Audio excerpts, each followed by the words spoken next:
पे प्लेलिस्ट बना दिया गया है। सभी लेक्चर आपको फ्री ऑफ कॉस्ट यूट्यूब पे मिल जाएंगे, साथ ही साथ फेसबुक इंस्टाग्राम पेज पर भी आपको मिल जाएंगे। चलिए शुरुआत करते हैं। पहला प्रश्न आप लोगों की स्क्रीन पर ऑलरेडी आ चुका है। अब प्रश्न पूछा जा रहा है कि संस्कृत भाषा शिक्षणाम विकासे भवति। संस्कृत भाषा शिक्षण का विकास जो है होता है कौशल पे या नाटकीय है, पठनीय है या दर्शनीय है? सभी प्यारे मित्र बताइएगा। जी हाँ दोस्तों, सभी का कमेंट फीडबैक यहाँ पे सर्वोपरि है, शर्मान है और जायसवाल सर सभी का अभिनंदन और स्वागत कर रहे हैं। तो संस्कृत भाषा शिक्षण विकास होता है किससे होता है? कौशलों से। संस्कृत भाषा शिक्षण का विकास कौशलों से होता है। 4 महत्वपूर्ण कौशल है। कौन कौन से हैं सभी लोग बताइए? सुनना, बोलना, पढ़ना, लिखना। ये क्रम अपने माइंड की मेमोरी में सेव कर लेना है। दूसरा प्रश्न बहुत ही अच्छा प्रश्न पूछा गया है कि बालकेषु कल्पना शक्तिः विकासैः भवति। बालकों के कल्पना शक्ति का विकास किस प्रकार से किया जा सकता है? कक्षा नायक विधिना, भाषण विधिना, कथा कथन विधिना या वाद विवाद विधिना की बात करेंगे। तो आप सभी लोग जानते हैं, सभी लोग ज्ञानी सर्वव्याख्याता लोग हैं। मेरे प्यारे प्यारे भाइयों की प्यारी प्यारी बहनें गृहिणी जिनका सपना है अध्यापक अध्यापिका बनना, शिक्षक बनना, सभी लोग कमेंट कीजिएगा और फीडबैक कीजिएगा। तो आप सभी लोग जानते हैं बालकों के कल्पना शक्ति का विकास की बात हो रही है। तो कल्पना शक्ति का विकास मतलब सभी लोग जानते हैं किसके द्वारा हो सकता है? तो वह कथा कथन विधि के द्वारा ही हो सकता है, क्योंकि कथा कथन विधि में बालकों के सोचने की अवसर मिलता है। बालक सोचते भी हैं कि ऐसा कथा था, ऐसा होना चाहिए। तो कल्पना शक्ति का विकास किससे होता है? कथा कथन विधि के द्वारा। ये आपके सेव कर लेना है। टेलीग्राम से जुड़िए, फ्री में नोट्स और PDF फाइल प्राप्त कीजिए। साथ ही साथ संस्कृत की टॉपर नोट्स भी हमारी आ चुकी है। संस्कृत की टॉपर नोट्स प्राप्त करने के लिए आपको व्हाट्सएप करना है 9630689598 9630689598। इसमें आपको व्हाट्सएप करना है, आपको टॉपर नोट्स मिल जाएगी। पूरा डिटेल स्क्रीन पर लिखा हुआ है। तो संस्कृत भाषा शिक्षण अनुवाद विधि का उच्चते। संस्कृत भाषा शिक्षण में अनुवाद विधि उचित कौन सी होगी? सूत्र विधि होगी, भंडारकर विधि होगी, व्याकरण विधि होगी या पारायण विधि होगी? तो आप सभी लोग जानते हैं संस्कृत भाषा शिक्षण में अनुवाद विधि। जब भी संस्कृत भाषा शिक्षण में अनुवाद विधि की बात की जाएगी तो एक ही आपको याद रखना है, कौन? अनुवाद अर्थात भंडारकर विधि। ये वर्ग 3 में आया हुआ प्रश्न है, इसलिए सभी लोगों को नोट कर लेना है। एक एक क्वेश्चन को माइंड की मेमोरी में सेव कर लेना है।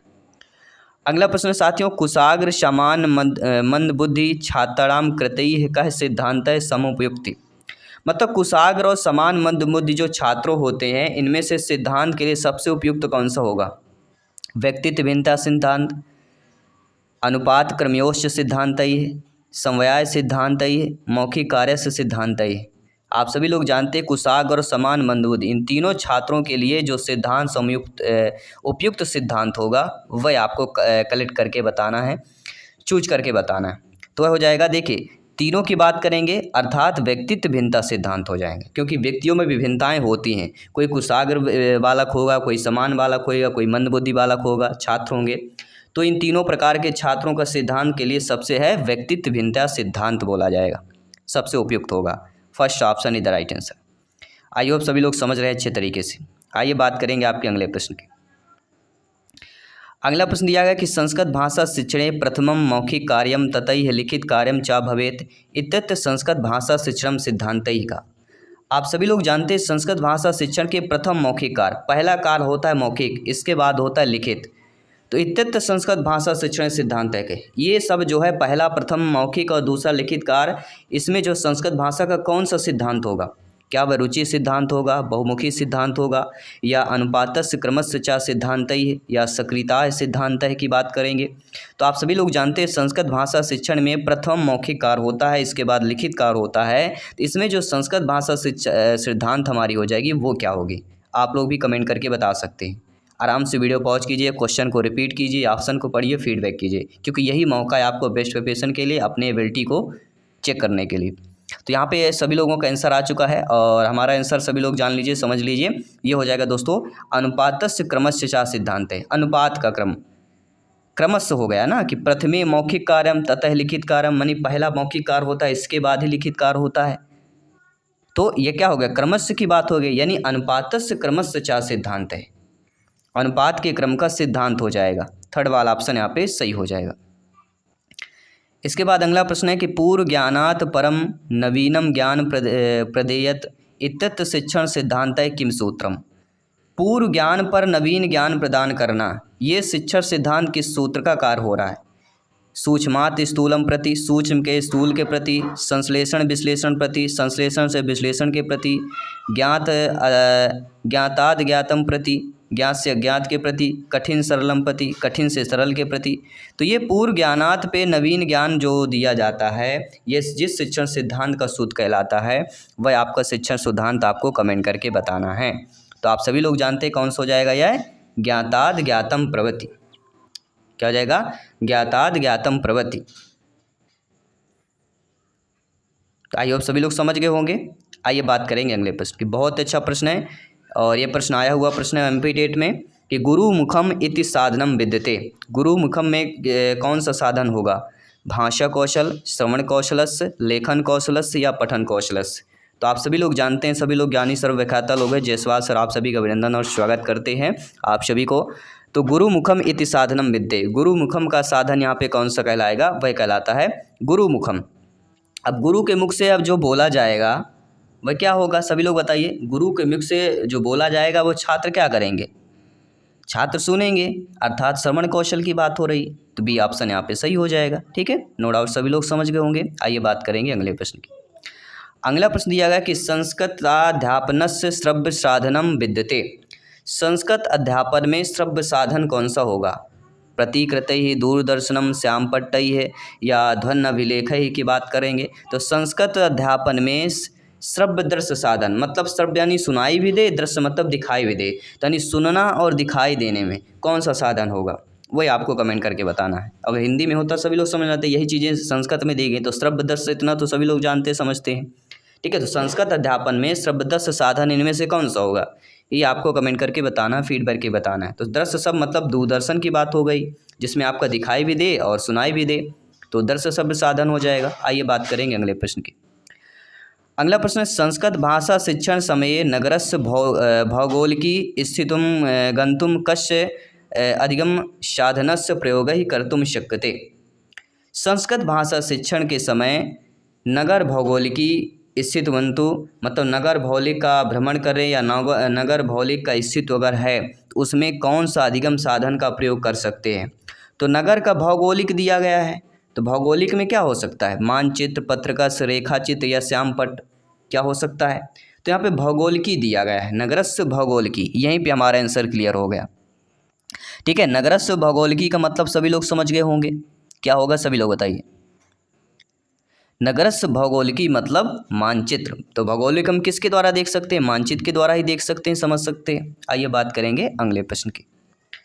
अगला प्रश्न है पाठ्य पुस्तकस्य स्थानम शिक्षण महत्वपूर्णम विद्यते। पाठ्य पुस्तक में स्थान में शिक्षण का महत्वपूर्ण स्थान कौन सा होगा। बालकानां ज्ञानस्य सीमाएँ विस्तराय, व्यवहारिक ज्ञानस्य संपादनाय, छात्रेषु स्वाध्यायं प्रति रुचि उत्पादनाय, उपर्युक्तानां सर्वेषां उद्देश्यानां संपादनाय।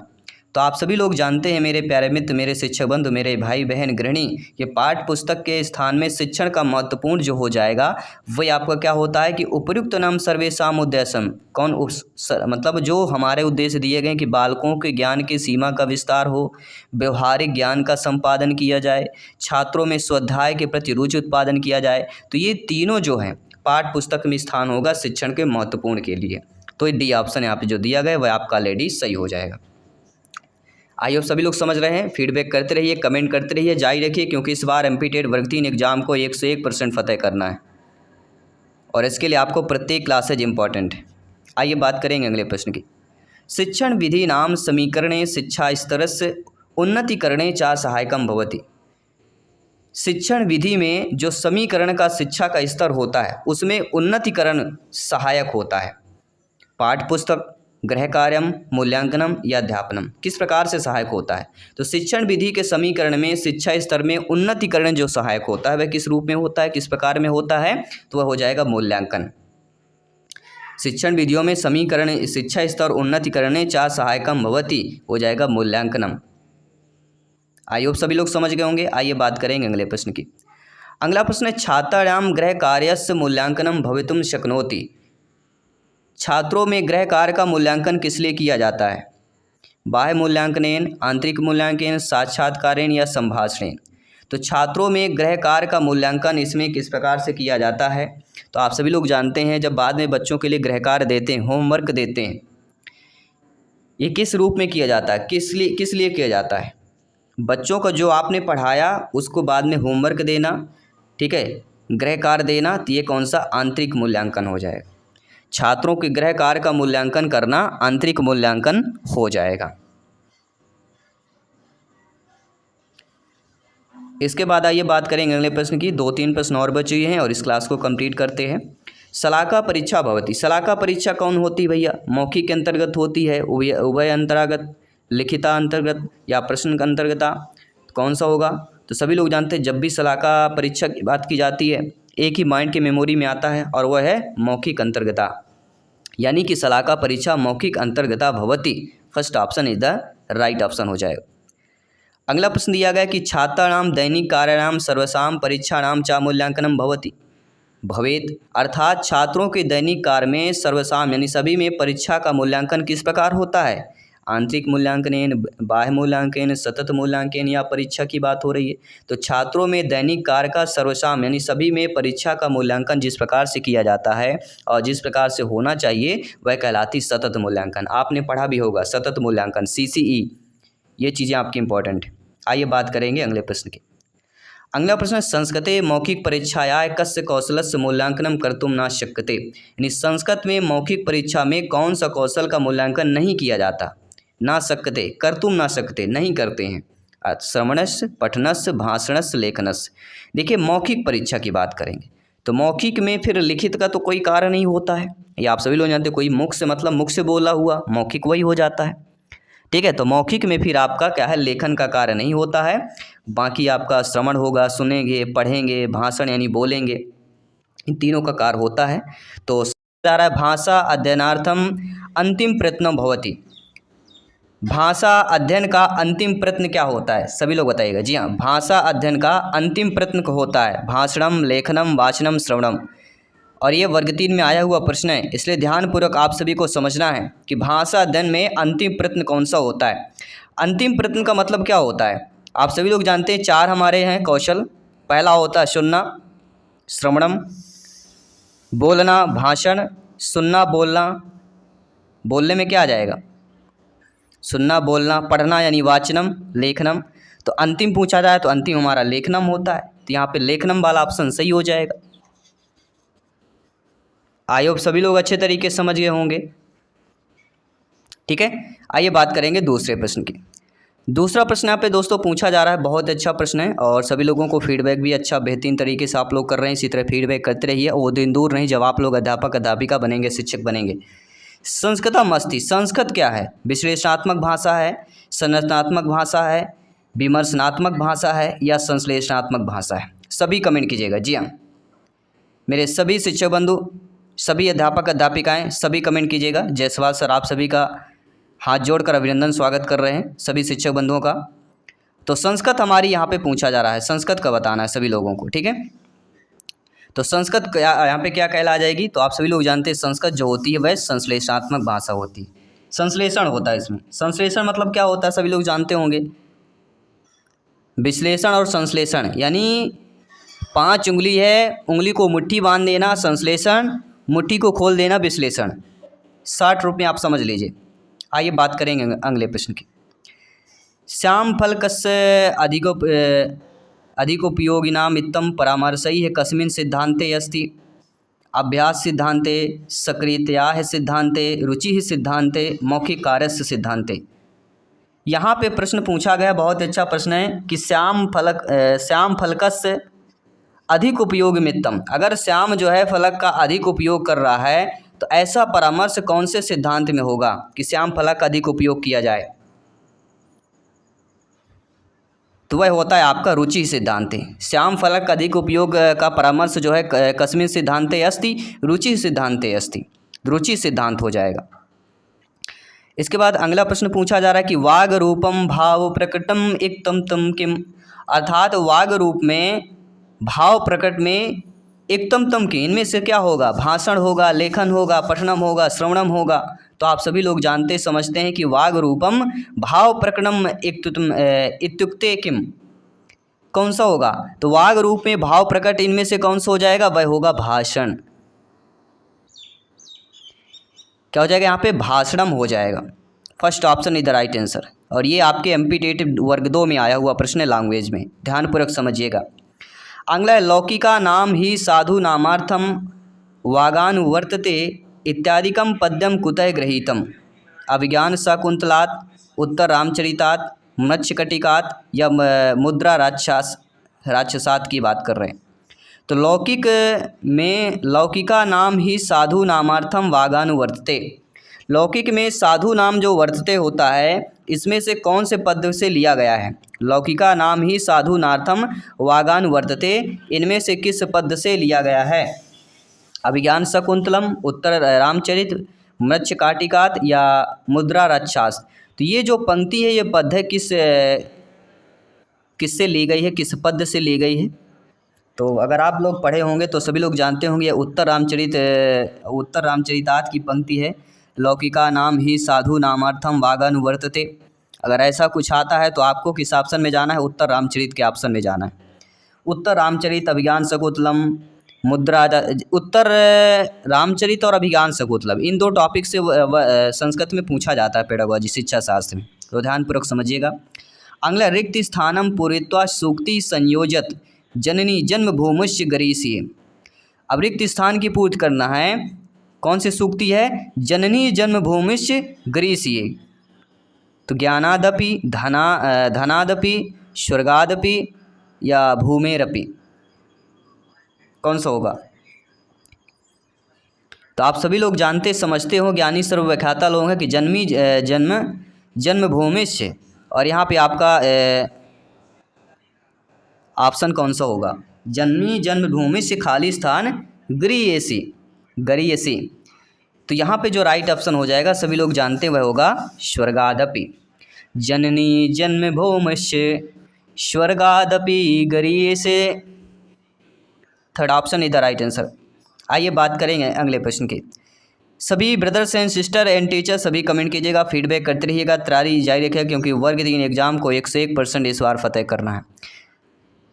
तो यहाँ पे सत्संगति है किम ना करोति पुंसाम इत्तत् रिक्त स्थानम पूर्यता सूक्तमिमाम निर्मापयत। अब यहाँ पे देखना कि सत्संग के बाद खाली स्थान है, तो यहाँ पे बताना सत्संग खाली स्थान किम ना करोति पुंसाम, रिक्त स्थान की पूर्ति करना है। सूक्ति दी गई है भाषाय, कथय, वदत, गदत। तो सत्संग किम ना करोति पुंसाम, तो आप सभी लोग जानते हैं कि कथय, राइट ऑप्शन क्या होगा यहाँ पे? कथय। सत्संग कथय ना करोति पुंसाम, बाकी भाषय होता है, वदत होता है, गदत होता है। तो यहाँ पे कथय इज द राइट आंसर है, और ये C-TET में आया हुआ प्रश्न है, तो ध्यानपूर्वक समझना है, फीडबैक करना है। अगला प्रश्न है कि छात्राई है श्रवण अपेक्षाय पठनेन अधिकम ज्ञानम समुपार्जयन्ति इति परामर्शैः विद्यते। अर्थात छात्रों में श्रवण की उपेक्षा को पढ़ने से अधिक ज्ञान जो है समर्पित या समुपार्जन होता है। यह परामर्श विद्यते कौन सा होगा? पठन कौशल होगा, भाषण कौशल, लेखन कौशल या श्रवण कौशल होगा।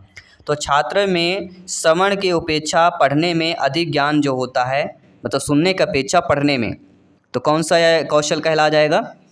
सुनने की अपेक्षा पठन में अधिक ध्यान दिया जाए, तो पढ़ने में अधिक ध्यान दिया जा रहा है, मतलब वह पठन कौशल ही होगा। ठीक है, तो first option is the right answer हो जाएगा। आइए बात करते हैं अगले प्रश्न की। अगला प्रश्न है आकाशवाणी इति किम्ना प्रकारकम साधनमस्ति। ये वर्ग 3 में आया हुआ प्रश्न है, ध्यानपूर्वक समझिएगा। आकाशवाणी इति किम्ना प्रकारकम साधनमस्ति। दृश्य साधनम, श्रव्य साधनम, क्रिया साधनम। दृश्य, शब्द या साधन, इन 4 जो ऑप्शन है इनसे एक प्रश्न जरूर पूछा जाता है एग्जाम में। तो आकाशवाणी इति किम प्रकारकम साधनम अस्ति, आकाशवाणी इनमें से कौन से प्रकार होगी? आकाशवाणी क्या होती है? आकाशवाणी मतलब सुनाई देना, होता कि नहीं होता? तो यहाँ पे कौन सा हो जाएगा? सभी लोग बताइए। आकाशवाणी श्रव्य साधनम अस्ति। आइए बात करेंगे अगले प्रश्न की। अगला प्रश्न है पाठ पुस्तक निर्माणे आंतरिक परिच्छेद सिद्धांत भवति। पाठ्य पुस्तक के निर्माण में आंतरिक पक्ष का सिद्धांत कौन सा होगा? रोचकता होना चाहिए, व्यवहारिकता होनी चाहिए, सौदेश्यता होनी चाहिए, पूरकता, त्रय्यप, यानी इन तीनों होंगे। तो पाठ्य पुस्तक के निर्माण में आंतरिक पक्ष का सिद्धांत इनमें से होना चाहिए। तो कौन सा ऑप्शन यहाँ पे सही हो जाएगा? तो रोचकता में भी होनी चाहिए, व्यवहारिकता भी होनी चाहिए, सौदेश्यता भी होनी चाहिए, कुछ उद्देश्य भी होना चाहिए। रोचक भी होना चाहिए, इससे बच्चे पढ़ें, व्यवहारिकता भी होनी चाहिए। तो पाठ्य पुस्तक निर्माण में इन तीनों पक्षों को ध्यान दिया जाता है। पूरकता, त्रय्यपी, डी ऑप्शन इधर राइट आंसर हो जाएगा। आइए बात करेंगे अगले प्रश्न की, और ये आपके राजस्थान शिक्षक भर्ती और सी-टेट में आए हुए प्रश्न है, ध्यानपूर्वक समझिएगा। रिक्त स्थान पूर्णम सत्य सत्य निर्णय, रिक्त स्थान को सत्य सत्य के रूप में बताना है कि बहु समाधान प्रश्नचाश्चित्यते प्रकारैः कस्याः परीक्षाः सन्ति। बहु समाधान प्रश्न में इनमें से कौन से प्रकार का परीक्षा होगा? शलाका, वस्तुनिष्ठ, निबंध या अंत्याक्षरी परीक्षा है। अब देखिए, बहु समाधान प्रश्नचाश की बात कर रहे हैं, तो बहु समाधान अगर प्रश्न है, उस प्रकार के प्रश्नों को कौन सा परीक्षा बोलेंगे या किस परीक्षा का प्रकार हो जाएगा? तो आप सभी लोग जानते हैं, यह हमारा हो जाएगा वस्तुनिष्ठ परीक्षा का। क्या हो जाएगा यहाँ पे? सभी लोग बताइए। बहु समाधान प्रश्नचाश इत्यादि प्रकारः कस्य परीक्षाः सन्ति? वस्तुनिष्ठ परीक्षाः सन्ति। किसी भी प्रश्न पर डाउट हो, बेफिक्र आप लोग कमेंट कर सकते हैं, फीडबैक कर सकते हैं। आइए बात करेंगे अगले प्रश्न की। शिक्षा क्षेत्रीय उपचार इति शब्दस्य को अर्थ है। शिक्षा क्षेत्र में उपचार शब्द का अर्थ क्या होता है? अधिगमन, अवबोधनम, शौर्यविधा, दोषाणाम निराकरणम या संप्रेषणम। देखिए, शिक्षा के क्षेत्र में जो उपचार शब्द है ना, कहते हैं उपचार कर देना। एक मेडिकल लाइन में उपचार अलग होता है, ट्रीटमेंट जिसे बोलते हैं। तो उपचार हो गया प्राथमिक उपचार या अन्य चीज़ें जो होती हैं, लेकिन ये उपचार शिक्षा में करना है, मतलब जो बच्चा गलती करा उसका उपचार है। तो इसको शब्द में क्या बोला जाएगा? शिक्षा के क्षेत्र में उपचार शब्द को अर्थ क्या होता है? तो इसका अर्थ होता है सर्वविध दोषाणाम निराकरण। सभी विधियों के जो दोष हैं उनको निराकरण करना ही शिक्षा क्षेत्र में उपचार का अर्थ होता है। अगला प्रश्न है, स्वतंत्रता परम आचार्य नरेंद्र देव समिति बहुविधि मूल्यांकन निमित्तम सर्वप्रथम कदा अनुसंधिवती। यानी स्वतंत्रता परम में आचार्य नरेंद्र देव जो समिति है बहुविधि मूल्यांकन में सर्वप्रथम कब जो है आई हुई थी? सभी लोग बताइएगा, ये सर्वप्रथम कब आई थी आपके? 1948 तमें वर्ष ही है, याद रखिएगा, आचार्य नरेंद्र देव समिति। आइए बात करेंगे अगले प्रश्न की। शैक्षिक अनुसंधान प्रशिक्षण परिषदाः कतमे आंतरिक मूल्यांकनस्य योपरि बलम दत्तम। शैक्षिक अनुसंधान में या शैक्षिक अनुसंधान प्रशिक्षण परिषद में कौन सा आंतरिक मूल्यांकन में सबसे बल दिया जाता है? 1965, 75, 47 या 67 बलम दिया गया था। शैक्षिक अनुसंधान प्रशिक्षण परिषद में कौन कतमे यानी कब जो है आंतरिक मूल्यांकन में सबसे अधिक जो है बल दिया गया था? तो कब दिया गया था? तो आप सभी लोग जानते हैं 1975, 1975 में दिया गया था। ध्यानपूर्वक समझ लीजिएगा और फीडबैक कर लीजिएगा। देखिए, मूल्यांकन को साक्ष्य एकत्र करने और परिणामों से संबंधित निर्णय लेने की प्रक्रिया के रूप में संदर्भित किया जाता है। और छात्र प्रदर्शन का आकलन दो प्रकार से होता है। प्रश्न आ गया कि छात्र प्रदर्शन का आकलन कितने प्रकार से होता है? तो दो प्रकार से होता है। पहला प्रकार होता है आंतरिक मूल्यांकन और दूसरा होता है बाह्य मूल्यांकन। आगे आने वाले प्रश्नों पर इन पर भी चर्चा करेंगे। आंतरिक बाह्य मूल्यांकन से प्रश्न आपके एग्जाम में प्रश्न जो है पूछे जाते हैं, तो सभी प्रश्नों को अच्छे से यहाँ पे रिमाइंड करना है, माइंड की मेमोरी में सेव कर लेना है, क्योंकि ये सारे क्वेश्चंस आपके एग्जाम में काम आने वाले हैं। तो सभी लोगों को ध्यानपूर्वक समझना। आइए बात करते हैं अगले प्रश्न की कि राष्ट्रीय शिक्षा नीति कार्य योजना कदा संगठिता अभवत? 1968 तमे वर्षे, 1950 वर्षे, 1966 तमे वर्षे, 1968 तमे वर्षे। यानी कि राष्ट्रीय शिक्षा नीति की जो कार्य योजना है कब संगठित किया गया था? सभी लोग बताइए मेरे प्यारे प्यारे सभी शिक्षक बंधु, जिनका सपना है शिक्षक बनना, अध्यापक अध्यापिका बनना, सभी लोग कमेंट कीजिएगा। तो राष्ट्रीय शिक्षा नीति कार्य योजना कब जो है संगठन किया गया था? तो यह किया गया था 1968। याद रखिएगा कि छात्राणाम भाव प्रकाशनस्य शक्तैः विकासैः भवति। अर्थात साथियों, छात्रों में भाव प्रकाशन की शक्ति का विकास होता है। किस विधि द्वारा होता है? वाद विवाद विधिना, प्रश्नोत्तर विधिना, पारायण विधिना, पाठशाला विधिना। ये एमपीटेड वर्ग 2 में पूछा गया प्रश्न था। तो छात्रों में भाव प्रकाश शक्ति का विकास किस प्रकार से किया जाता है। अब देखिए, छात्रों में भाव प्रकाश शक्ति का विकास की बात कर रहे हैं, तो आप सभी लोग जानते हैं भाव क्या है, भाव प्रकाशनस। तो हम भाव किसके द्वारा बता सकते हैं, हमारे अंदर जो भावनाएं होंगी, हमारे अंदर जो भाव होंगे, अच्छे होंगे, गुण अवगुण किसी प्रकार से कैसे बता सकते हैं। तो कुछ न कुछ बातचीत होगी, मतलब वाद विवाद विधि की बात करेंगे। तो वाद विवाद छात्राणां भाव प्रकाशनस शक्त विकास ही वाद विवाद विधिना भवति। First option is the right answer. I hope सभी लोग समझ रहे होंगे। बहुत बहुत धन्यवाद सभी का, मेरे प्यारे प्यारे भाइयों के, प्यारी प्यारी बहनें, गृहिणी जिनका सपना है अध्यापक अध्यापिका बनना, शिक्षक बनना। अगला प्रश्न है, भारतीय संस्कृतीय संरचनाएं कह पद्धति नितराम उपयुक्त भवति। यानी भारतीय संस्कृत की दृष्टि से भारतीय संस्कृत संरक्षण की कौन सी पद्धति जो है इनमें से नितरा उपयुक्त भवति। उपयुक्त आपको बताना है कौन सी विधि होगी भारतीय संस्कृत की संरक्षण के लिए। भंडारकर पद्धति, पाठ्य पुस्तक, परंपरागति या निर्वाध पद्धति। अब देखिए प्रश्न को समझिए, भारतीय संस्कृत के संरक्षण की पद्धति पूछी जा रही, ठीक है। तो यहाँ पे उपयुक्त हमारी कौन सी हो जाएगी, नितराम उपयुक्ताई भवति। सभी लोग बताइए, आप लोगों को भी कमेंट करना है, वीडियो पॉज कीजिए, प्रश्न को समझिए, पढ़िए, फिर कमेंट कीजिए, क्योंकि यहीं पर कमेंटेड है और यहाँ पे कमेंट करेंगे, यहाँ पे क्वेश्चन को आंसर देंगे तो आपका प्रिपरेशन बेहतर होगा। हमारी यही कोशिश रहती कि आप किस तरह से आप कमेंटेड हो, क्वेश्चन के आंसर फास्ट दे सकें। तो यहाँ पे राइट आंसर हो जाएगा वह है आपकी परंपरागत पद्धति। जी हाँ, भारतीय संस्कृति और परंपरा, ये आपने पढ़ा होगा, हमारी भारतीय संस्कृति है, हमारी परंपरा है जो चली आ रही है, ठीक है। तो ये शब्द थोड़ी चीज़ें आपको एडिशनल सोचना पड़ेगा, शब्दों का थोड़ा मेल मिलाप है, ये आपको ध्यान देना है। अगला प्रश्न है, शिक्षणे सौलभ्य संपादनम इति कस्याय पद्धति उद्देश्यम अस्ति। शिक्षण का सौलभ्य संपादन मतलब सुलभ कौन सी पद्धति का उद्देश्य होता है। निर्वाध पद्धति, पाठ्य पुस्तक पद्धति, भंडारकर पद्धति या परंपरागत पद्धति। ये तीन ऐसी पद्धतियां जो अक्सर एग्जाम में प्रश्न पूछी जाती हैं। तो शिक्षण सौलभ्य संपादनम कौन सी पद्धति का उद्देश्य होता है, तो वह होता है दोस्तों पाठ्य पुस्तक पद्धति। जी हाँ साथियों, शिक्षण के सौलभ्य संपादन का जिस पद्धति का उद्देश्य होता है वह पाठ्य पुस्तक पद्धति। जी हाँ, शिक्षणे सौलभ्य संपादनम इति पाठ्य पुस्तक पद्धति उद्देश्यम अस्ति। अगला प्रश्न है जो स्क्रीन पर दिया गया है, बहुत अच्छा प्रश्न है, सभी लोगों को कमेंट करना, फीडबैक करना है कि कह शिक्षण सिद्धांत मानसिक विकास है तीव्र गतिम आधाति। यानी कौन से शिक्षण सिद्धांत के द्वारा मानसिक विकास तीव्र गति से जो है तीव्र गतिमाधाति, तीव्र गति से विकास होता है।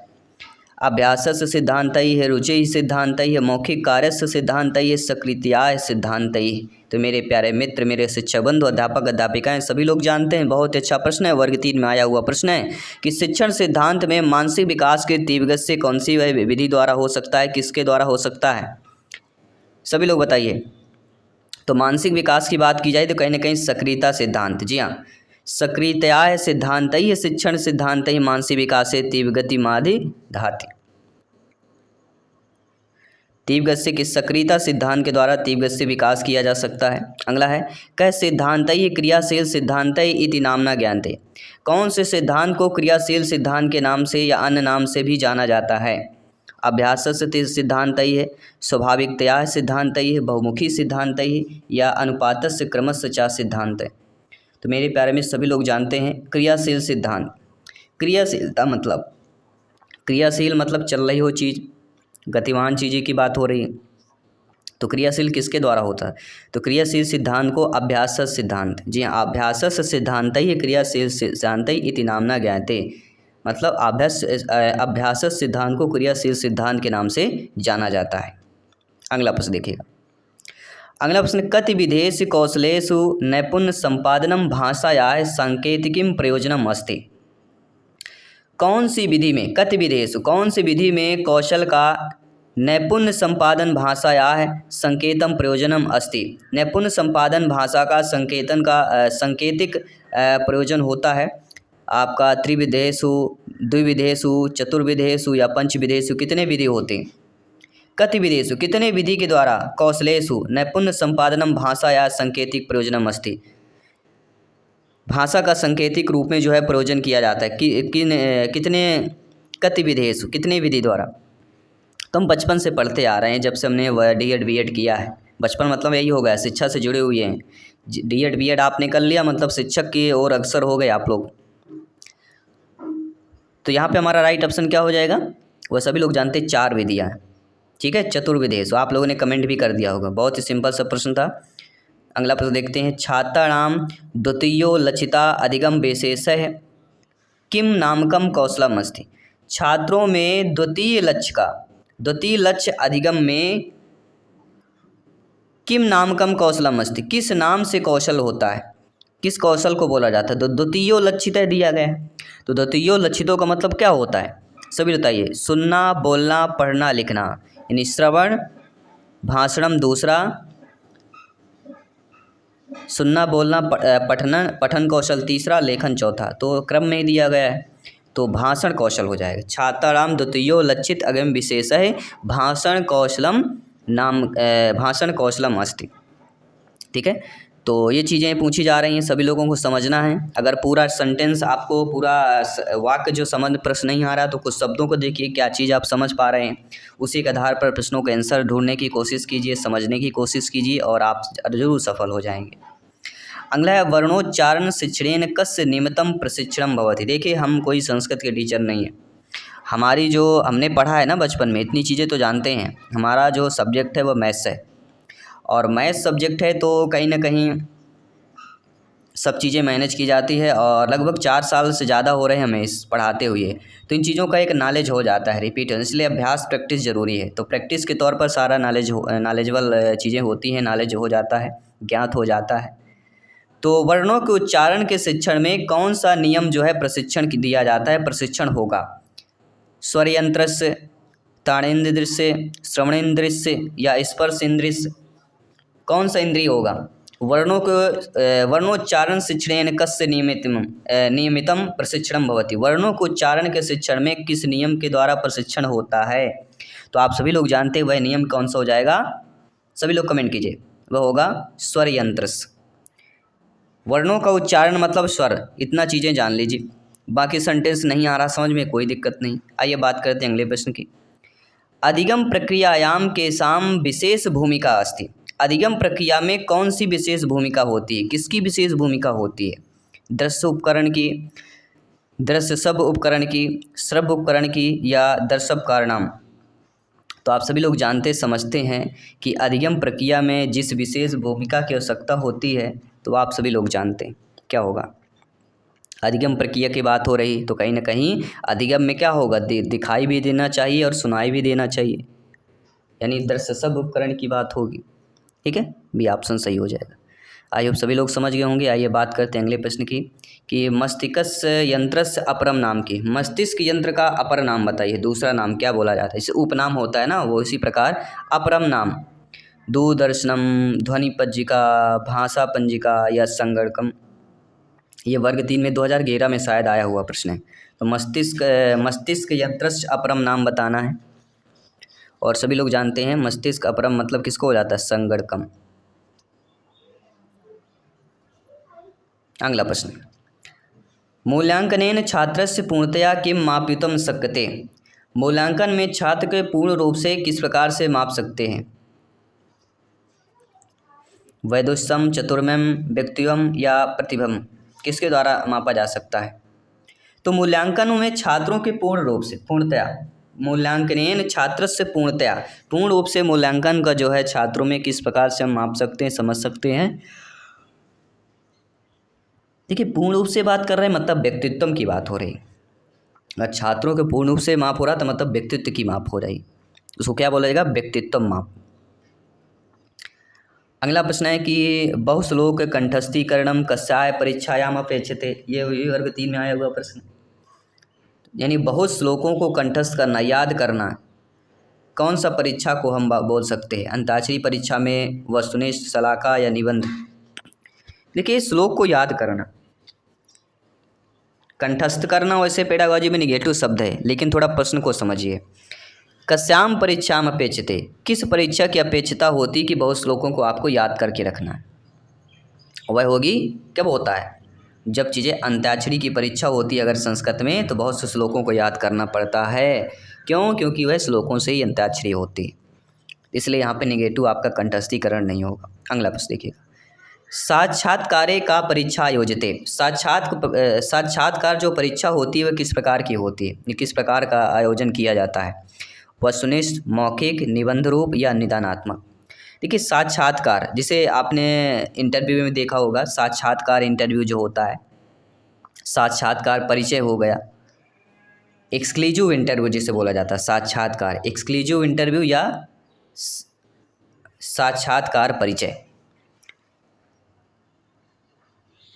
तो साक्षात्कार परिचय का राइट ऑप्शन क्या होगा? वह हमारी कौन सी होगी? सभी लोग बताइए। साक्षात्कार परिचय का मतलब होता है मौखिक, यानी मुँह बोल समझकर जो बोल के द्वारा किया जा सके, ठीक है, तो वह कहलाएगा साक्षात्कार परीक्षा।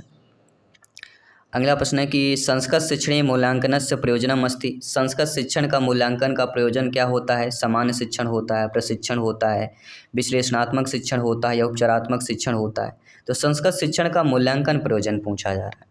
तो आप सभी लोग जानते हैं संस्कृत शिक्षण का मूल्यांकन प्रयोजन जो होता है वह होता है उपचारात्मक प्रशिक्षण, उपचारात्मक शिक्षण की बात करेंगे।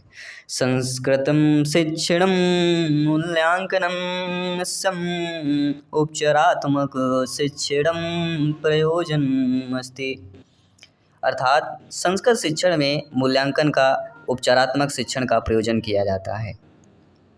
आइए बात करेंगे साथियों अगले प्रश्न की।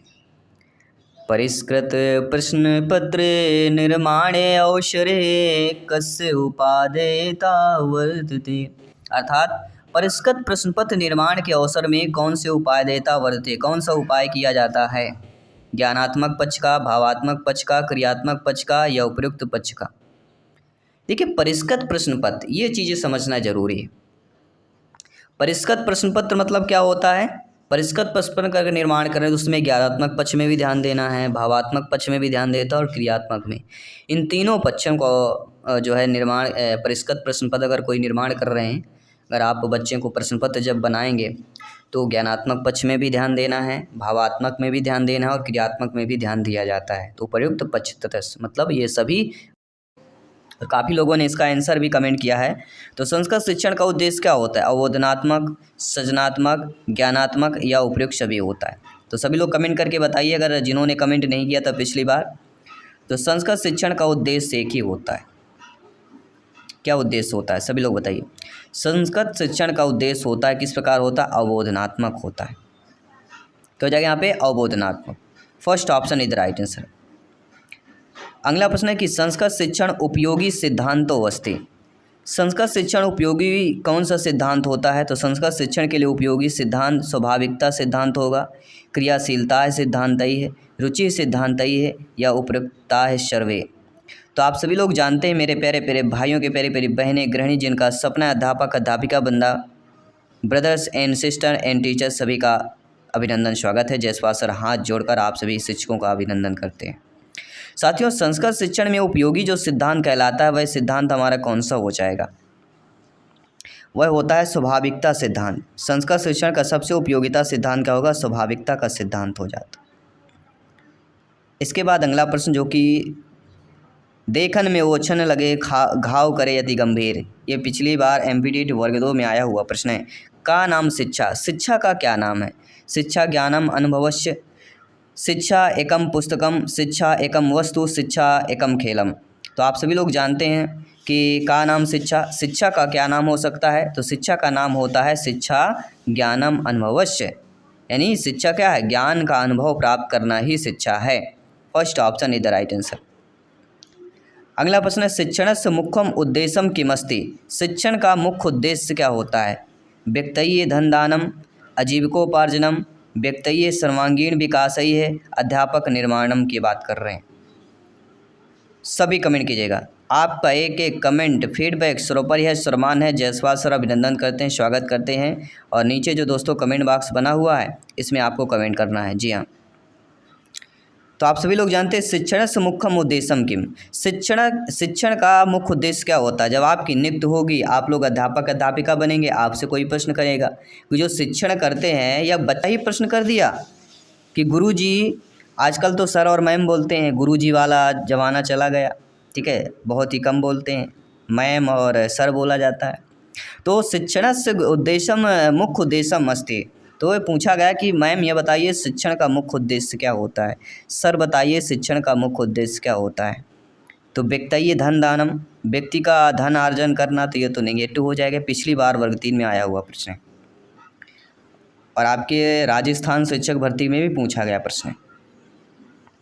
तो धन दानम, व्यक्तये धन दानम, व्यक्ति का धन अर्जन करना, ऐसा नहीं हो। आजीविकोपार्जन, व्यक्ति सर्वांगीण विकास से हो जाएगा, व्यक्ति का सर्वांगीण विकास करना ही शिक्षण का मुख्य उद्देश्य होता है। इसके बाद अगला प्रश्न देखिएगा, संस्कृत भाषा शिक्षण उत्तम विधिरस्ति, संस्कृत भाषा शिक्षण की उत्तम विधि कौन सी होती है। लेखन विधि, अनुवाद विधि, परीक्षा विधि या प्रत्यक्ष विधि होती है। अब देखिए, उत्तम पूछा गया है, विधियाँ तो आपकी सभी हैं संस्कृत भाषा शिक्षण की, लेकिन उत्तम विधि आपको बताना है। तो उत्तम विधि होती है आपकी अनुवाद विधि संस्कृत, क्योंकि अनुवाद जिससे करना आएगा तो सारी चीज़ें हो जाएगी। संस्कृत भाषा अनुवाद विधि उत्तम विधि होती है। अगला है काव्य शिक्षण से प्रमुख उद्देश्य भवति, काव्य शिक्षण का प्रमुख उद्देश्य क्या होता है कि काव्य रचना कौशल का विकास करना, व्यवहारयी है, चतुरयी है, विकासयी है, शब्द भंडारस्य अभिवृद्धयी है, चतुर्वर्ग फल प्राप्त ही उपयुक्त सर्वम चा। तो काव्य शिक्षण का प्रमुख उद्देश्य पूछा जा रहा है, सभी लोग बताइएगा। तो काव्य शिक्षण का प्रमुख उद्देश्य क्या होता है, काव्य के रचना कौशल का विकास करना या शब्द भंडार की अभिवृद्धि, सभी लोग बताइए। तो काव्य की पूछा गया तो कहीं ना कहीं रचनात्मक बात होगी, तो काव्य में रचना कौशल का विकास करना। आपके अकॉर्डिंग क्या सही है, आप लोग भी बता सकते हैं। क्या यह उपयुक्त सर्वम भी हो सकता है, डी ऑप्शन हो सकता है, कुछ लोग सोच रहे होंगे। तो काव्य शिक्षण का उद्देश्य पूछा गया था। अगला है मानवस्य प्रथमम शिक्षा प्रतिष्ठानम, मानव यानी आप और हमारे में पहला शिक्षा प्रतिष्ठान क्या होता है। प्राथमिक विद्यालय, परिवार, माध्यमिक विद्यालय या महाविद्यालय। मानवस्य प्रथम शिक्षा प्रतिष्ठानम, मानव में प्रथम शिक्षा प्रतिष्ठान जो कहलाता है, तो पहला जो होता है वह परिवार ही होता है। B option is the right answer. अगला जो प्रश्न दिया गया है कि गद्या पार्ट्स कठिन निवारणाएं अधोलिखित विषया संति, गद्य जो के पार्ट्स होते हैं, भाग होते हैं, उनमें कठिन निवारण इनमें से कौन से विषय से किया जा सकता है। दंत कथा, अनुवाद कथा, व्याख्या प्रविधि या पैतय्य सवय प्रवय्य। तो गद्य के जो पार्ट्स होते हैं, भाग होते हैं, उनमें कठिन निवारण, जो कठिन शब्द होते हैं उनसे निवारण करने के लिए किस विषय के द्वारा कठिन निवारण किया जा सकता है, सभी लोग बताइएगा। देखिए, कठिन निवारण की बात कर रही है, तो दंत कथा, अनुवाद, व्याख्या या। तो अगला प्रश्न आप लोगों की स्क्रीन पर आ चुका है कि व्याकरण शिक्षण से सर्वोत्तम कह विधि, व्याकरण शिक्षण की सर्वोत्तम विधि कौन सी कहलाती है। आपकी आगमन निगमन विधि, नियम विधिगमन विधि की बात करेंगे, शिक्षण विधि की बात करेंगे, और ये आपके एमपी टेट में आया हुआ प्रश्न है, साथ ही साथ यूपी टेट में भी आया हुआ प्रश्न है। तो व्याकरण शिक्षण की सर्वोत्तम विधि बताना है, और व्याकरण आए मतलब आगमन निगमन, ये समझ लीजिए। या आगमन निगमन विधि किसके लिए सर्वश्रेष्ठ होगी, तो वह व्याकरण के लिए होगी। तो किसी दोनों प्रकार से भी प्रश्न पूछा जा सकता है। अगला, कक्षा कक्षे प्रथमा अनिवार्यता विद्यते, कक्षा कक्ष में प्रथम अनिवार्यता क्या होता है।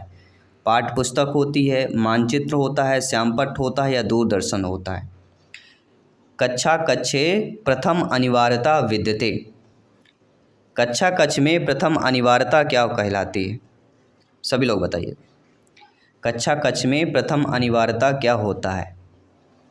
पाठ्य पुस्तक, मानचित्र, श्यामपट्ट, दूरदर्शन। तो सभी लोग जानते हैं, कक्षा कक्ष की बात करें वो भी प्राइमरी प्राथमिक की बात की जा रही है। तो प्राथमिक में क्या अनिवार्य होता है, श्यामपट्ट, जिससे आप लिख सकें, बच्चे देख सकें। अगला प्रश्न, केन कौशल माध्यमेन अध्यापकैः विषय वस्तु स्पष्टीकरणस्य प्रयास करोति। किस कौशल के माध्यम से अध्यापक विषय वस्तु का स्पष्टीकरण का प्रयास करते हैं? प्रवाह कौशल, प्रश्नोत्तर कौशल, भाषण कौशल या श्रवण कौशल? सभी लोग बताइएगा। किस कौशल के माध्यम से अध्यापक विषय वस्तु स्पष्टीकरण का प्रयास करते हैं? तो राइट ऑप्शन आ चुका है, सभी लोग बताइए। जी हाँ दोस्तों, राइट ऑप्शन आ चुका है। और राइट ऑप्शन क्या होगा हमारा? विषय वस्तु का स्पष्टीकरण का प्रयास कर रहे हैं तो कहलाएगा प्रश्नोत्तर कौशल। क्या हो जाएगा? प्रश्नोत्तर कौशल हो जाएगा। प्रश्न करके ही पता चल जाएगा ना कि स्पष्ट जानकारी हो पाई कि नहीं हो पाई। स्पष्टीकरण देना मतलब प्रश्न के माध्यम से जब उत्तर प्राप्त होगा तो स्पष्टीकरण हो जाएगा कि हाँ, हमने जो पढ़ाया वो सारी चीज़ें समझ में आ गई। अगला, छात्राणां पूर्व ज्ञानेन सह नूतन ज्ञानम योजयति। छात्रों में पूर्व ज्ञान के साथ नया ज्ञान जो की योजना होती है वह पाठ्य योजना, दर्शनम, लेखनम या श्रवण कहलाती है। सभी लोग बताइए। छात्रों में पूर्व ज्ञान के साथ नए ज्ञान की योजना करना या पूर्व ज्ञान के साथ नए ज्ञान को समझना या अर्जित करना भी ज़्यादातर पूछा जाता है कि बालक अपने पूर्व ज्ञान के आधार पर नवीन ज्ञान अर्जित करता है तो किससे संबंधित हो जाएगा। कई बार आपके एग्ज़ाम में आया हुआ प्रश्न है, ठीक है। तो इन चीज़ों पर भी आप सभी लोगों को फोकस करना है, ठीक है। तो ज्ञात से ज्ञात होता है उसमें, अगर बालक अपने पूर्व ज्ञान के आधार पर नवीन ज्ञान अर्जित करता है तो क्या होगा? ज्ञात से ज्ञात की ओर शिक्षण सूत्र होगा। और इसमें अगर छात्रों में पूर्व ज्ञान के साथ जो है नूतन ज्ञान योजना की होती तो नूतन ज्ञान अगर दिया गया है तो फिर यहाँ पे पाठ योजना हो जाएगा। इसके बाद अगला प्रश्न देख लेते हैं। अगला प्रश्न है, साहित्यस्य अवबोधनम पठनम आत्मसत्करणम कर्तुं शक्यते। यानी कि साहित्य में अवबोधन, पठन और आत्मसत्करण किस में किया जाता है? कक्षा कार्येण कहलाएगा, ससुर वाचनेन, मौन वाचन या द्रुत वाचन हो जाएगा। किस में किया जाता है? सभी लोग बताइए। और यह आपके दोस्तों संस्कृत भाषा में आया हुआ प्रश्न है, ठीक है। तो यहाँ पे कौन सा हो जाएगा हमारा? सभी लोग बताइए। साहित्यस्य अवबोधनम पठनम आत्मसत्करणम कर्तुं शक्यते, तो ये हो जाएगा हमारा मौन वाचन इज द राइट आंसर। जिन्होंने मौन वाचन किया है वह आपका, क्योंकि साहित्य अध्ययन की बात हो रही है तो साहित्य अगर पढ़ेंगे तो मौन वाचन पढ़ेंगे तो ज़्यादा होगा। कहीं ना कहीं ससर वाचन भी कुछ लोग कर रहे होंगे, ठीक है। तो मौन वाचन और ससर वाचन दोनों में ज़्यादा कन्फ्यूजन हो जाता है, ठीक है। तो यहाँ पे मौन वाचन इज द राइट आंसर हो जाएगा। अगला प्रश्न देख लेते हैं कि संस्कृत भाषा अधिगस्य स्वाभाविक मनोविज्ञानिश्च क्रमे विद्यते। संस्कृत भाषा में स्वाभाविक मनोवैज्ञानिक क्रम क्या होता है? पठनम, भाषणम, श्रवणम, लेखनम, श्रवणम, भाषणम, पठनम, लेखनम, पठनम, श्रवणम, लेखनम, भाषणम, भाषणम, लेखनम, श्रवणम, पठनम। इतना जान लीजिए, पहला सुनना होता है, अंतिम लेखन होता है। अगर ये चीज़ जिसमें भी दिया गया हो तो वही होगा। सुनना, बोलना, पढ़ना, लिखना, अर्थात श्रवणम, भाषणम मतलब बोलना, पठनम यानी पढ़ना, लेखनम यानी लिखना। तो सेकंड ऑप्शन सही हो जाएगा। इसके बाद अगला प्रश्न देख लेते हैं क्या पूछा जा रहा है। अगला प्रश्न दिया गया है, दंडान्वयी खंडान्वयी टीका समीक्षाएं इत्येताः विधयः केन संबंधा सन्ति। अर्थात दंडान्वय खंडान्वय में जो टीका समीक्षा होती है यह विधि किससे संबंधित हो जाती है? व्याकरण शिक्षण, काव्य शिक्षण, नाट्य शिक्षण या निबंध शिक्षण से हो जाती है। दंडान्वय खंडान्वय टीका समीक्षा किस विधि से संबंधित हो जाती है? दंडान्वय विधि, खंडान्वय विधि, टीका समीक्षा इत्यादि विधि किससे संबंधित होते? केन संबंधा मतलब क्या होता है? किससे संबंधित होना। और ये भी आया हुआ प्रश्न है, ये भी बता देता हूँ। जी हाँ, ये पूछा गया प्रश्न है शिक्षक भर्ती में। तो यहाँ पे हमारा हो जाएगा काव्य शिक्षण। जी हाँ, दंडान्वय खंडान्वय की जहाँ भी बात की जाए तो काव्य शिक्षण के ऑप्शन पर आपको जाना है। काव्य शिक्षण इज द राइट आंसर हो जाएगा, ठीक है। क्योंकि दंडान्वय खंडान्वय टीका समीक्षा ये विधियाँ किससे संबंधित होती हैं? सभी लोग बताइए। तो ये विधियाँ जो होती हैं काव्य शिक्षण से संबंधित हो जाती हैं।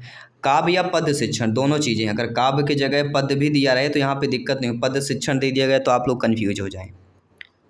ठीक है, क्योंकि इनका जो मुख्य उद्देश्य होता है छात्रों को रसानुभूत एवं संदारानुभूत करना होता है काव्य और पद्य का। इसलिए कक्षा में काव्यमय वातावरण प्रदान करना चाहिए सभी शिक्षकों को, और इसके पश्चात ही उनके काव्य का गहन की धारा के साथ जोड़ना चाहिए, और जो भी विधियाँ हैं उनको भी प्रयोग में लाना चाहिए। और शिक्षण का सर्वश्रेष्ठ वाचन सस्वर वाचन। अब सभी लोगों को कमेंट करके बताना है, क्योंकि ये आपके पेपर में आया हुआ प्रश्न है।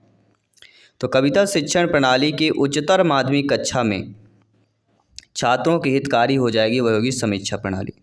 Second option is the right answer. इसके बाद अगला प्रश्न पूछा गया है कि यदि प्रति सप्ताह एकस्याम कक्षायां भाषणं तथा संवाद प्रतियोगिताः आयोजनं भवति तत्र कस्य निराकरणं भवितुं शक्नोति। यदि प्रत्येक सप्ताह में एक कक्षा में भाषण और संवाद प्रतियोगिता का आयोजन होता है, तब जो है कौन से निराकरण करने के लिए ये सब किया जा रहा है।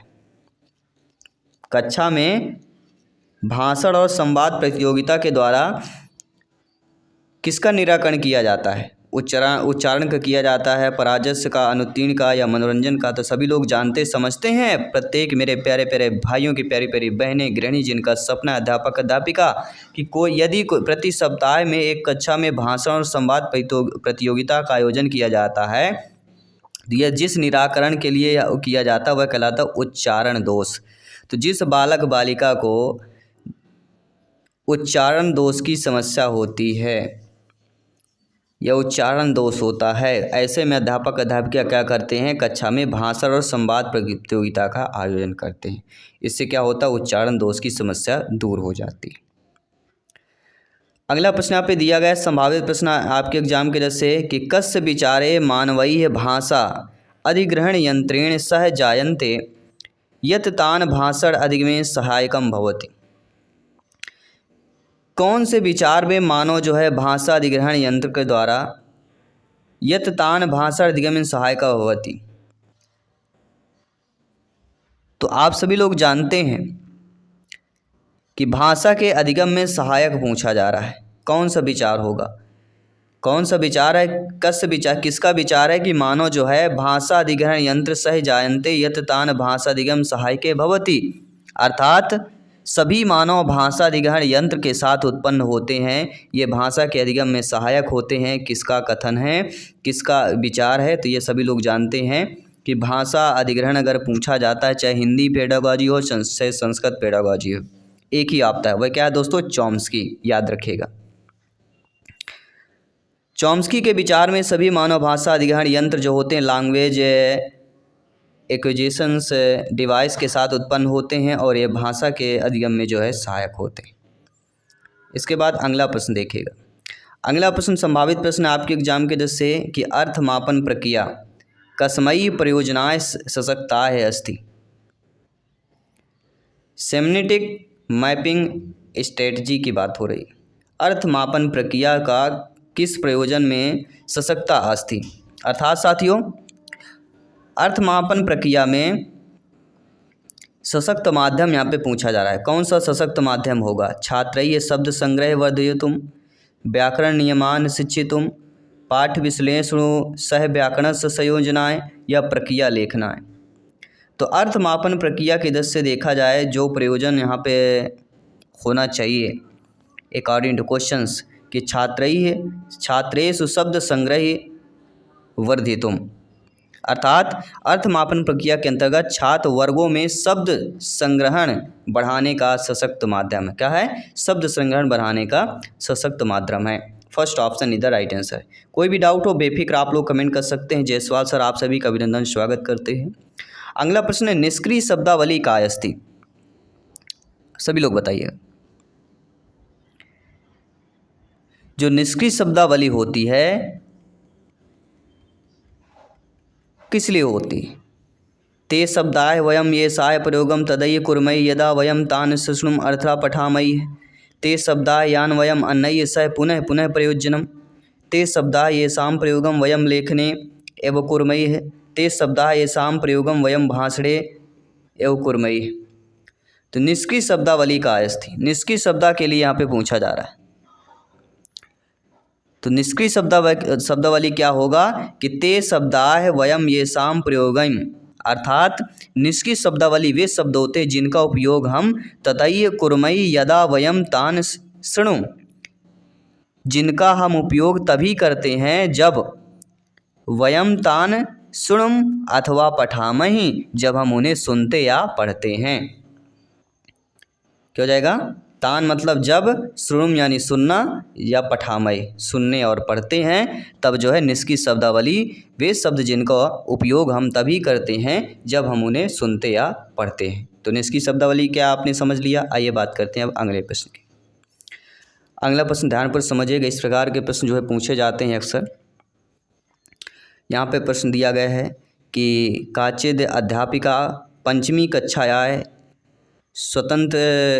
स्वच्छात्रान् खड्वाक्यानां लघु परिच्छेदनं द्विवारं श्रोतुं कथयति, अर्थात कोई अध्यापिका 5वीं कक्षा के छात्रों में 6 वाक्यों को खड्वाक्यानां लघु परिच्छेदं द्विवारं श्रोतुं कथयति, अर्थात छोटे पैराग्राफ को लघु परिच्छेदम द्विवारम श्रोतुम, छोटे पैराग्राफ को द्विवारम श्रोतुम मतलब 2 बार सुनने के लिए, श्रोतु कथयति मतलब 2 बार सुनने के लिए कहती हैं। तदा सा तान चतुर्णा समूहे सितम परिच्छेदनम पुनः लेखितुम कथयति, फिर उन्हें 4 के समूह में उस पैराग्राफ को फिर से लिखने के लिए कहती हैं। सा कथयत यति तेतम परिच्छेदम यथा संभवं निकटतम लेखितुम शक्नुवन्ति, अर्थात यह कार्य परिच्छेद का श्रुत लेखन है। परिच्छेदस्य वाक्यानि मूल रूपे भवन्ति इति न आवश्यकम, श्रुत लेखन का अर्थ है यह कार्य परिच्छेद का श्रुत लेखन है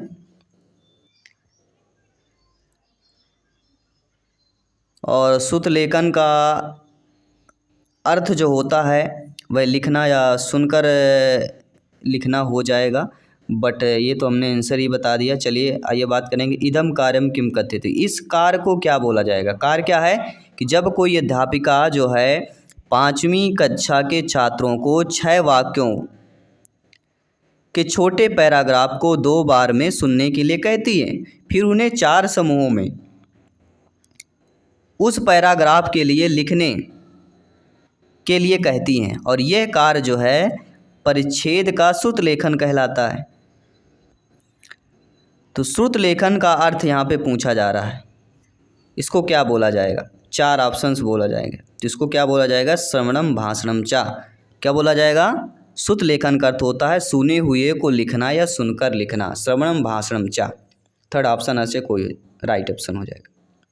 और ऐसे प्रश्न आते हैं अक्सर आप लोग स्किप कर देते हैं, या जो मन में आए वो इसके जो समझ में आए ऐसे आंसर कर देते हैं। तो अर्थ निकालना बहुत जरूरी, जब आप अर्थ निकाल लेंगे तो आप समझ जाएंगे क्या पूछा जा रहा है। और ऐसे में अगर नहीं बन रहा तो ऊपर की लाइन और लास्ट की लाइन पढ़ लीजिए, आपका पूरा चीज़ें क्लियर हो जाएंगी। ये एक ट्रिक है, आपको बता रहे हैं। अगला, कश्चित अध्यापकैः अर्धम पाठ्यम उच्च स्वरेण पठति तदा सा समूहबद्धान् छात्रान् स्वयं समापयितुं कथयति, ऐसा कीदृशैः प्रयोगैः, अर्थात साथियों कोई अध्यापक आधे पाठ को, क्या दिया गया है, कश्चित अध्यापकैः अर्धपाठनम उच्च स्वर्णेन पठत, कोई अध्यापक आधे पाठ को उच्च स्वर में पढ़ता है। तदा उसके बाद सा समूहबद्धान् छात्रान् स्वयं समापितुम, उसके बाद वह समूहबद्ध छात्रों को स्वयं समुपयुतम कथयति, अर्थात स्वयं पाठ को पूरा करने के लिए कहता है। तो ऐसा कीदृशः प्रयोग है। तो ये प्रयोग हम क्या बोल सके, इसका प्रयोग जो होगा वह अनुभवात्मक प्रयोग होगा, लेखन प्रयोग होगा, समूह कार्य होगा, या अंतर्ग्रही प्रयोग होगा।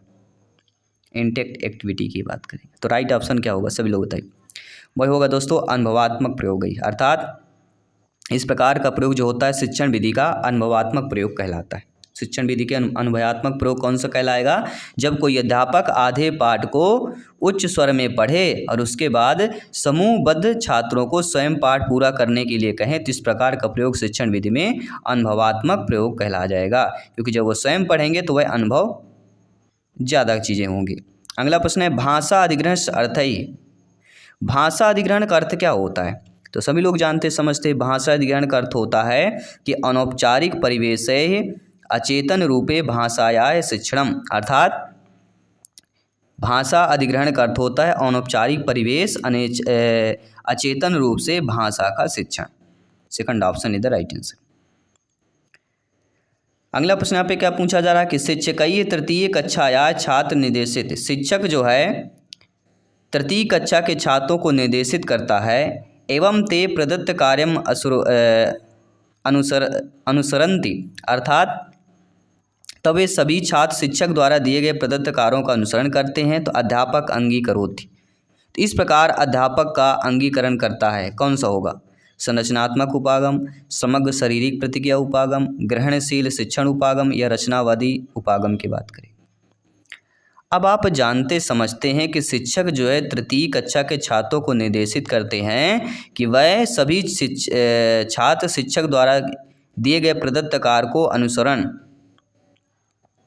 करते हैं, तो इस प्रकार अध्यापक का जो है समग्र शारीरिक प्रतिक्रिया उपागम हो जाएगा। समग्र शारीरिक प्रतिक्रिया उपागम अध्यापक ही अंगीकरोति, मतलब अध्यापक जो है इस उपागम का अंगीकरण करते हैं, तो सेकंड ऑप्शन इधर राइट आंसर हो जाएगा। आइए बात करते हैं अगले प्रश्न की। बहुत ही प्यारा सा प्रश्न है, दिल मांगे मोर इत विज्ञापन वाक्यम का उदाहरण। दिल मांगे मोर जो एक विज्ञापन आता है इसका उदाहरण बताना है आप लोगों को। तो दिल मांगे मोर मतलब क्या होगा? कोड एक व्यत्यम हो जाएगा, कोड स्विचिंग कहलाता है ये, ठीक है। तो दिल मांगे मोर यह कोड स्विचिंग का एग्जाम्पल है, जहाँ एक वाक्य को अन्य भाषा के रूप में रूपांतरित या स्थानांतरित का उसका प्रचार किया जाता है, उसको कोड व्यत्यम संस्कृत में बोला जाता है और नॉर्मल इंग्लिश में कोड स्विचिंग बोला जाता है। आइए बात करते हैं अगले प्रश्न की। अगला प्रश्न है वैज्ञानिकाः किमर्थं कथयन्ति यत् शिशुभ्यः सत सहवार्तालापैः महत्वपूर्णम्, अर्थात साथियों आप सभी लोग जानते समझते हैं कि वैज्ञानिक कहते हैं कि शिशुओं से बात करना महत्वपूर्ण है। क्यों महत्वपूर्ण है? क्योंकि शिशुओं की भाषा अयम भाषा ध्वनि शिक्षणम आरभते, क्योंकि शिशुओं की भाषा की ध्वनियों को सीखना शुरू कर देता है। यह क्या होता है? यह शिशुओं को भाषा की ध्वनियों को सीखने को शुरू कर देता है। तो वैज्ञानिकम का अर्थ है कि शिशुओं में वार्तालाप के लिए क्या होता है? अयम भाषा है ध्वनि शिक्षणम आरभते। वैज्ञानिक कहते हैं कि शिशुओं से बात करना महत्वपूर्ण है, क्योंकि यह शिशुओं को भाषा ध्वनियों को सीखना शुरू कर देता है। शिशु बच्चों से बात करेंगे तो बच्चा ध्वनियों को सीखना प्रारंभ कर देता है। अगला प्रश्न है खाली स्थान सिद्धांतैः वर्ण्यत यत् कथम पाठकाः पाठरस्य अवबोधनस्य स्वपूर्वार्जितं ज्ञानेन सह पाठ्य सूचना नाम संयोजनम कुर्वन्ति, अर्थात साथियों प्रश्न कह रहा है कि कौन से सिद्धांत में यह वर्णन किया गया है, यह वर्णन करता है कि कैसे पाठक पाठ को समझने के लिए अपने पहले अर्जित ज्ञान के साथ संयोजनम कुर्वति। तो यहाँ पे क्या हो जाएगा? अर्जित ज्ञान मतलब अभिगमनम हो जाएगा, लर्निंग की बात हो रही है।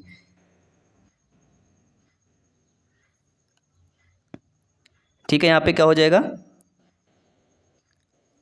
अभिगमन, अर्थात जो अभिगमन सिद्धांत होता है, अभिगमन सिद्धांत में यह वर्णन किया गया है, यह विवरण करता है कि कैसे पाठ को समझने के लिए पहले अर्जित ज्ञान के साथ पाठ को जानकारी जोड़ते हैं। तो कौन सा सिद्धांत है? विवरणिका। कौन सा सिद्धांत होगा? विवरणिका सिद्धांत हो जाएगा, जिसे हम क्या बोलते हैं? स्कीमा बोलते हैं। तो ये आपका सिद्धांत हो जाए, ठीक है। तो विवरणिका इज द राइट आंसर होगा। अभी आपका अभिगमनम में नहीं करना है, क्या होगा? विवरणिका, याद रखिएगा। अगला प्रश्न देखिए, भाषा अधिग्रहण विषये अधोलेखितुम किम सत्यम, अर्थात साथियों भाषा अधिग्रहण के बारे में क्या सत्य है?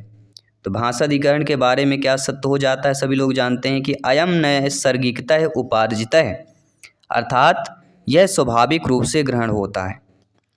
क्या हो जाएगा, भाषा अधिग्रहण के विषय में क्या सत्य है कि यह स्वाभाविक रूप से अधिग्रहण होता है।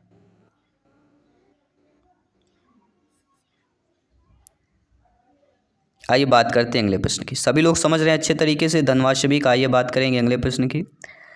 अगला प्रश्न बहुत ही प्यारा सा अच्छा प्रश्न है कि यस्याम अवस्थायाम द्वित्रयमासस्य नवजातैः शिशु मुक्त स्वर ध्वनिं जनितुं शक्नोति सा कथ्यते। अर्थात साथियों, यस्याम अवस्थायाम, जिस अवस्था में 2 या 3 माह का बच्चा मुक्त स्वर ध्वनि को जानने लगता है, उसे क्या बोलते हैं या उसे क्या कहते हैं। तो जब जिस अवस्था में 2 या 3 महीने के बच्चे में 2 या 3 मासस मतलब 2 या 3 महीने के बच्चा में मुक्त ध्वनि को जानने लगता है, मुक्त स्वर ध्वनि, मुक्त ध्वनि को जानने लगता है, तो उसे हम क्या कह लेंगे, उसे हम अनुकूजनम कहेंगे। क्वीन क्या कहेंगे, अनुकूजनम इज द राइट आंसर। आइए बात करेंगे अगले प्रश्न की। अगला प्रश्न यहाँ पे दिया गया साथियों, कक्षायाम यत्र बालैः स्वमात्र भाषायाः आरभते तदनु अन्य भाषा शिक्षन्ते एतादृशीं कक्षा किम कथ्यते। अर्थात साथियों, आप सभी लोग जानते हैं कक्षायाम यत्र बालैः स्वमात्र भाषा आरभते, अर्थात जहाँ बालक अपनी मातृभाषा में कक्षा आरंभ करता है, तदनु अन्य भाषा शिक्षन्ते, अन्य भाषा में शिक्षा ग्रहण करता है, एतादृशी कक्षा किम कथ्यते, तो इस प्रकार की कक्षा को क्या बोलेंगे। तो जिस प्रकार का अपनी मातृभाषा कक्षा में आरंभ करे और आपके अन्य भाषा के शिक्षा भी ग्रहण कर रहा है, मतलब कहीं ना कहीं क्या हो जाएगी, बहुभाषिकता की बात हो रही है, बहुभाषिक कक्षा की बात हो रही है, क्योंकि मातृभाषा के साथ साथ अन्य भाषा का भी शिक्षा ग्रहण बच्चा कर रहा है, बालक कर रहा है, इसलिए बहुभाषिक कक्षा हो जाएगी यहाँ पे। ठीक है, चलिए एक मॉक क्वेश्चन ले रहे हैं आप सभी के लिए। सभी लोगों को कमेंट करके बताना है कि द्वितीय भाषायाः भाषा शास्त्रीय प्रयोगई है संरचनाएं सम्यक रीताय संविष्टाय। अर्थात साथियों, आप सभी लोग जानते समझते हैं कि द्वितीय भाषा में भाषा शास्त्रीय प्रयोग में, द्वितीय भाषा में के लिए भाषा शास्त्रीय प्रयोग में संरचना को सही तरीके से शामिल किया जाता है, संरचना को सही तरीके से शामिल, संविष्टा मतलब शामिल किया जाता है। तो कौन सा यहाँ पे शामिल होगा, अभ्यासई पुनरावृत्ति माध्यमेन, अभ्यास के पुनरावृत्ति के माध्यम से, भाषा या अर्थपूर्ण स्थानांतरण माध्यम से, अर्थपूर्ण अंतरक्रिया माध्यम से, पर्यवेक्षण अनुबोधनम चा माध्यम। तो क्या होगा, सभी लोग बताइएगा कि द्वितीय भाषा के लिए भाषा शास्त्रीय प्रयोग में संरचनाओं को सही तरीके से शामिल किया जाता है। किसके माध्यम से शामिल किया जाता है, ये आपको कमेंट करके बताना है। साथ ही 15 में से आपके कितने स्कोर सही हुए ये भी आपको कमेंट करके बताना है, और क्लास समझ में आई कि नहीं आई ये भी कमेंट करके बताना है। बाकी सभी क्लासेस चल रही, प्लेलिस्ट बना दिया गया है। जिनको भी संस्कृत की टॉपर नोट्स चाहिए तो टॉपर नोट्स सभी लोगों को पता है, व्हाट्सएप कर देना, व्हाट्सएप नंबर आपको पता ही होगा। ठीक है, कम्युनिटी पोस्ट में ऑलरेडी है, व्हाट्सअप नंबर आपको कमेंट करना, नहीं पता तो हमें हमारी जो पेज है, आपका इंस्टाग्राम पेज है जयसवाल कोचिंग सेंटर, वहाँ पे आप मैसेज कर सकते हैं, वहाँ पे आपको सारा ड्रिल प्राप्त हो जाएगा। तो प्रिपरेशन में लग जाइए, क्योंकि इस बार 101% एग्जाम को फतेह करना है। जय हिंद, वंदे मातरम।